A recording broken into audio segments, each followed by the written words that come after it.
What's going on, everybody? This is an episode from the No Gimmicks Needed Wrestling podcast. Do you like podcasts and you want to see the full podcast?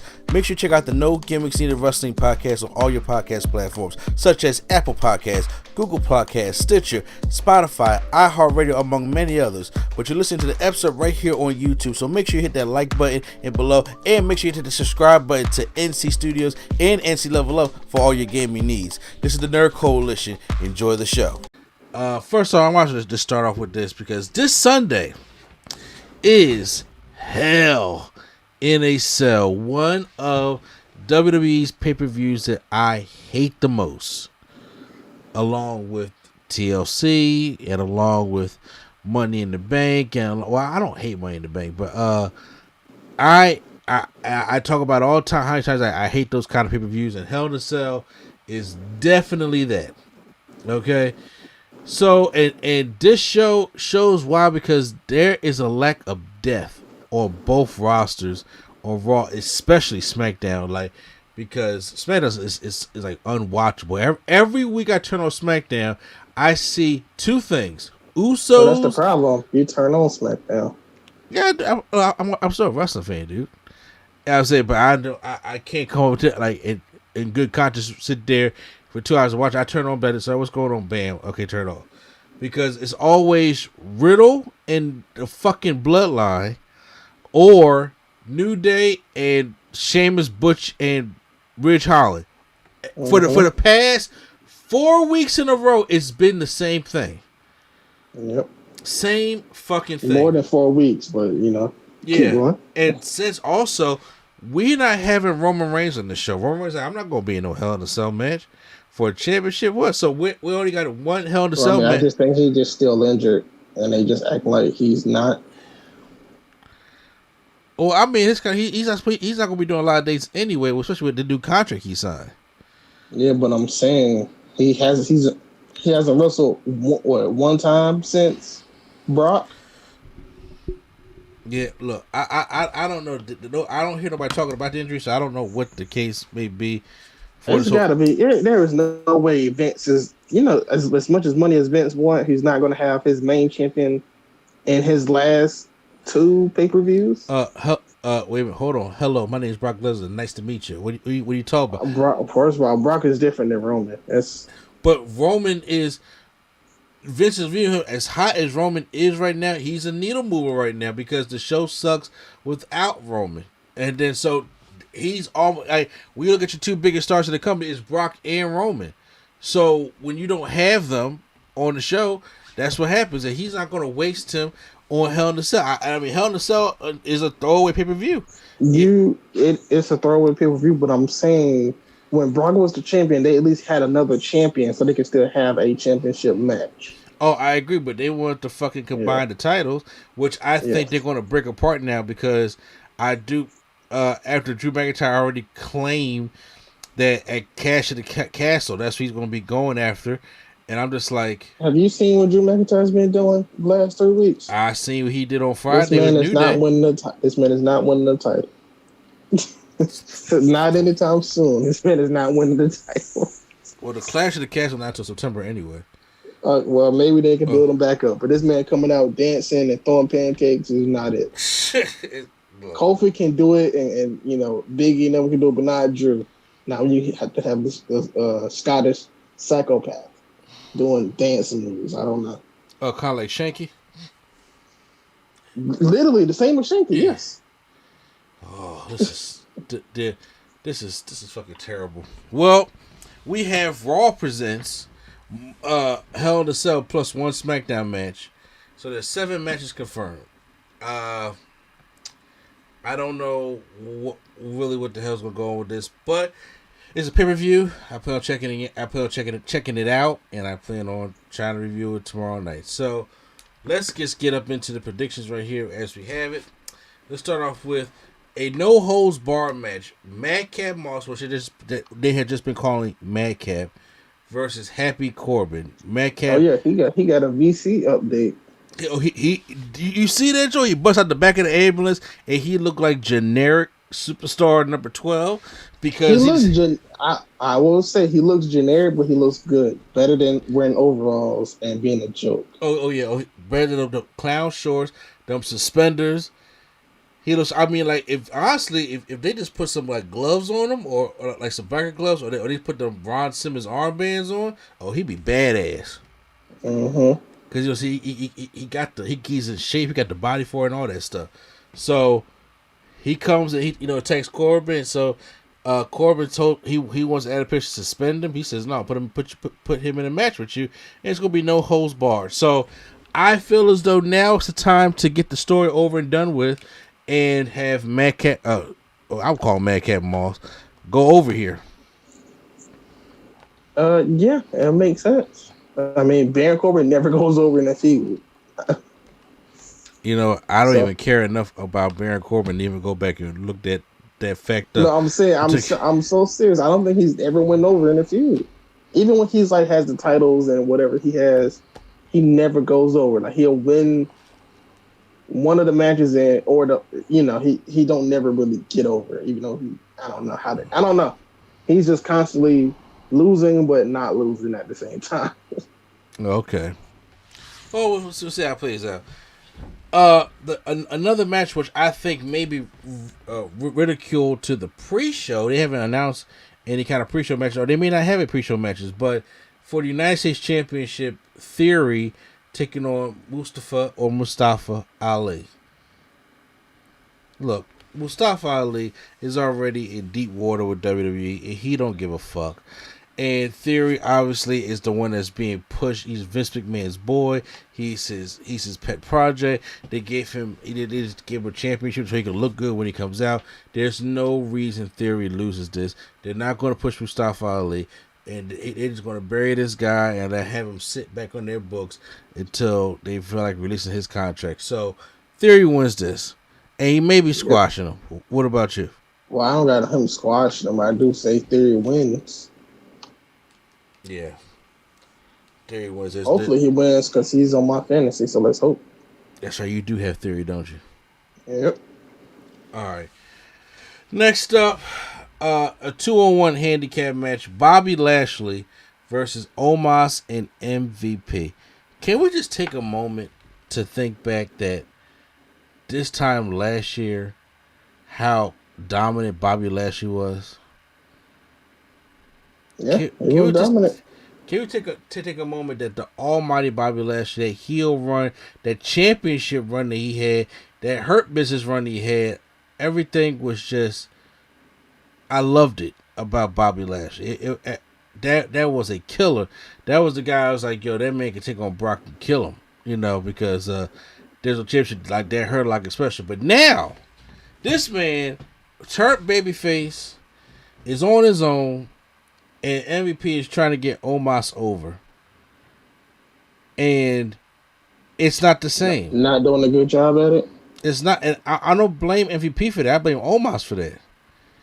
And I also blame the bad writing, because first off, this rivalry shouldn't even been this long. Okay? And I mean, Bobby Lashley has been the more established player in this rivalry. Omos has picked up wins over Jobbers, so I'm just like, I don't mind him beating him at WrestleMania and moving on. Them turning this shit to, now if they wanted to keep it going, have MVP on, with Omos, and they needed that, sure, okay, I get that. But they're honestly, these two need to move furthest apart from each other. You need to get Bobby Lashley back in the main event scene, because you don't have a main event scene on Raw. The only main event scene you have is Cody. But he's in the main event scene with no championship, because Roman got both of them. So there is no main event scene on Raw, and you gotta start building some of those people back up. After this, after he just spears MVP, Omos don't have to, obviously, that's probably why MVP is in this in the first place, so Omos don't have to take the pin and look worse. Okay, so have Bobby beat MVP, move the fuck on. If MVP and Omos want to start a new Hurt Business or a new group, fine.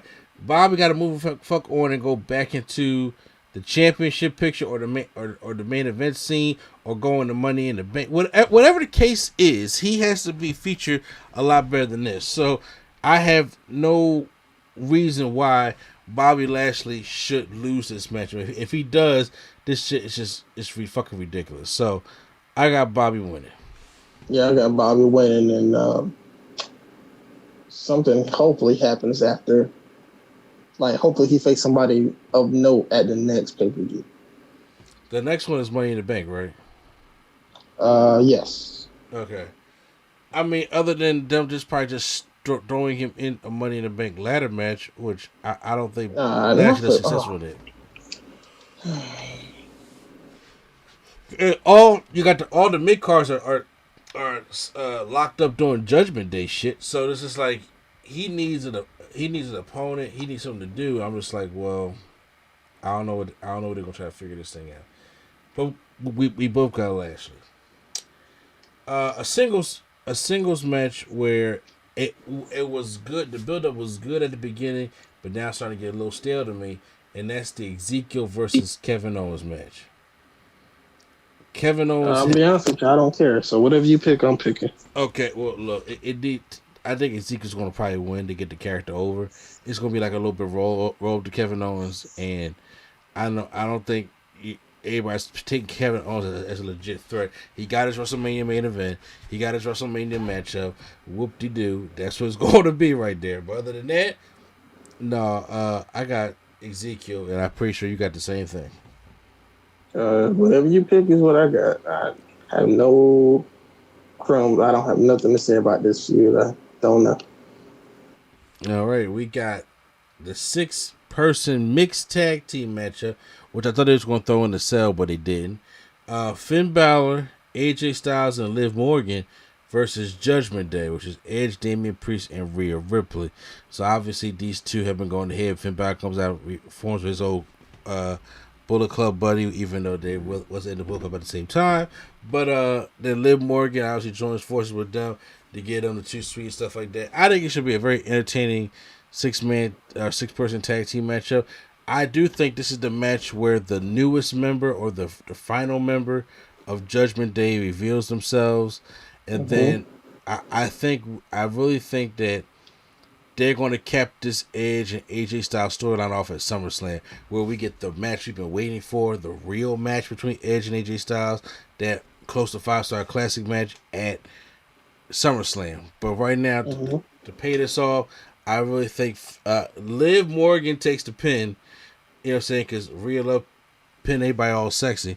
And then you have Ciampa come out and... Ciampa? You think it's going to be... You don't think it's still not going to be Ciampa? I think it's going to be Finn Balor. Oh, that's a swerve. That's really? a swerve. I think that will work well. I mean, you got Finn Balor. You have Finn Balor as a heel, as a creepy-ish heel. You have Finn Balor and Damian Priest as a tag team, probably. With Rhea and Edge. I don't know. That's just me. I'm not mad at that because the Balor's been treated. But to have Finn Balor part of that, I'm not mad at that. I always have been thinking about Ciampa and stuff like that was going with Ciampa, but Finn Balor doing it, bro, that's actually pretty damn good. That's actually pretty good. I think you did great with that. Yep. Yes. Yeah, I mean, that's just like, what was that? Was it Undisputed Era? No, it was Undisputed Era versus Johnny and Finn. And Johnny thought Finn was going to team with him, and he, like, faked them out. It's going to be something like that, probably. Yeah, I think that's what's probably going to be, and then we're going to get Judgment Day's going to get another win here. All right, we have a triple threat match, which I think you could put this in the cell. Why not? Bianca Belair versus Asuka versus Becky Lynch. I think that would be a damn good Hell in a Cell. We only had one triple threat match in Hell in a Cell, where it was Cena, Alberto Del Rio, and CM Punk. I think that was the only triple threat match in the Hell in a Cell. So they don't do multi-man matches like that. I know they do, and I mean I would love to see another Armageddon Hell in a Cell, but they don't. Yeah, me too. I mean, just for the sheer, because every time it's a 6-person, somebody like Elimination Chamber, I'm like, that has gotten so non-brutal over the years.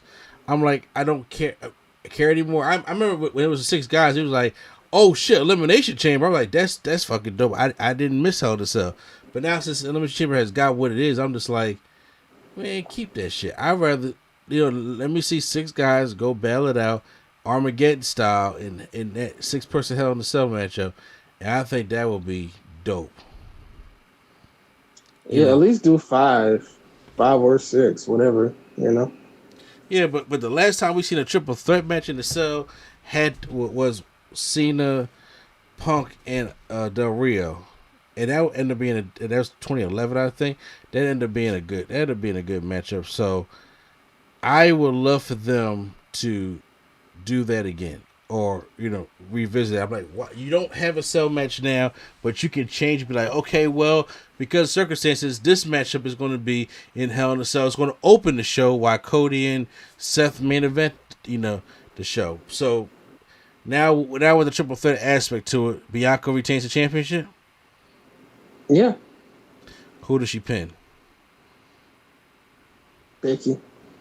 I think she. No, I think she pinned. It's Asuka, because maybe Becky will do a move to her and then she'll do the KOD. Well, yeah, say that again because your mic cut out. I just stopped talking. I thought you said something. Oh no, go ahead. So you saying that she should pin Asuka? Yeah, maybe Becky does the manhandle slam. That terrible rock bottom, got you. And then Bianca does something to to Asuka too. Like they hit her with a double finisher, and then like maybe Becky does the manhandle slam, and then Bianca gets Becky out of the ring and then hits the KOD. Mm-hmm. So Asuka takes like 2 finishes. Yeah, I whatever the case may be, I think it's going to be an excellent matchup. I think this kid has the potential to steal the show, and I kind of hope that they make a last minute change and put this inside the cell. I think this will really work excellent inside the cell with these 3 women. So, and the main event, we know what the main event is going to be. Hell in a Cell! Cody taking on Seth freaking Rollins. Obviously, this is to get a ploy to get Cody over. They are treating Cody like a star. They're booking him big time. You can't. A lot of people coming into WWE cannot say that. Well, Cody can. And I'm gonna just say, it ain't gonna be everybody. So all y'all talk about, since they're booking Cody good, I'm gonna get booked good. It's not everybody. No, it ain't gonna be everybody. And obviously, Cody's been mentioned is just to get the WWE Championship because the stories about him, his dad was stripped away of that title in Madison Square Garden. He wants to win that championship back. Dear Dad, I won it for you. Could take it. So he has his mind set on that championship. So there's no reason he's going to lose against Seth Rollins, and Seth Rollins will put him over 3 straight times, like Triple H did Batista, to help get Cody over that hump.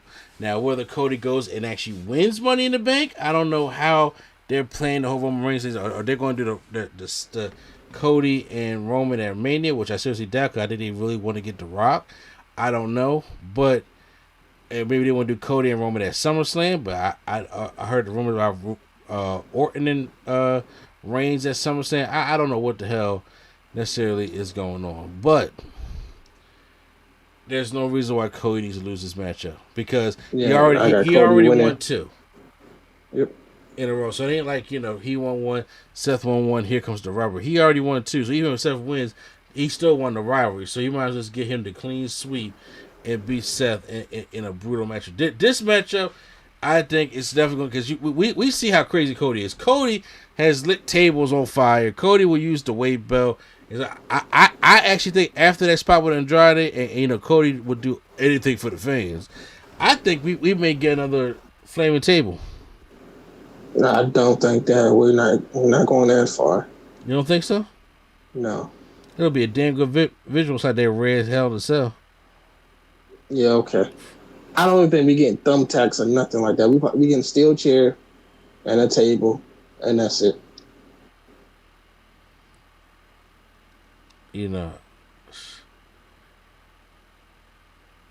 I necessarily don't know. You know what I'm saying? But I kind of I'm trying to have faith that they're going to do something a little bit better because it's inside Hell in a Cell. You know how Cody is and how Seth wants to, show off to everything. So I think it's going to be a good matchup. I hope they add the women's championship match into the Hell in a Cell. But guys, that was Hell in a Cell. But by the way, I'm sorry, you have Cody, right? Mm-hmm. Okay, yeah. So that was Hell in a Cell. So post your comments down below. How you guys feel about what are your predictions for Hell in a Cell, and make sure you stay tuned back here for when we do the review after Hell in a Cell's over. Will we be going live? Absolutely not. I'm gonna be working all day tomorrow. I'm gonna be doing some door dashing. There's no way I can watch Hell in a Cell and have the energy to be live. We're just gonna record. I'll probably set it up as a premiere the next day. But yeah, I can't do a live stream with Hell in a Cell unless something like really, really big happens, which I seriously doubt. It won't. Thank you. I know it won't. So there you guys have it. So I hope you guys enjoyed our predictions.